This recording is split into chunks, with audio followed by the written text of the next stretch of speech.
Come in. Welcome. I'm E.G. Marshall. Does a ghost need money? We do know that many years ago there were a great number of intelligent and perceptive Frenchmen who were convinced of the existence of a ghost who lived in the famed Paris Opera House and needed a tremendous amount of money. Any attempt to perform an opera will meet with disaster if my monthly allowance of 20,000 francs is more than 10 days late. These are the words of the opera ghost. I don't know who you are or where you are, but as the new manager of the Paris Opera, I'm telling you here and now that I pay no attention to threats or blackmail.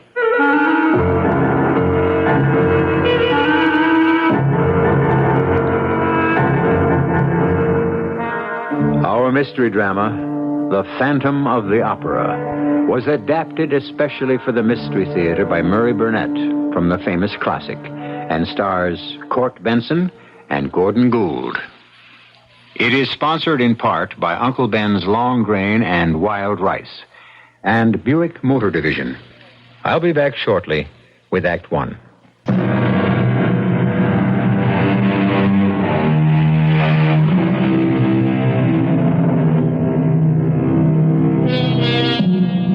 Blackmail is an ugly word. And when one of the blackmailer's victims sincerely insists that he's an angel, while another swears he's a devil, and still others are convinced he's a ghost, the problem of dealing with him becomes Herculean.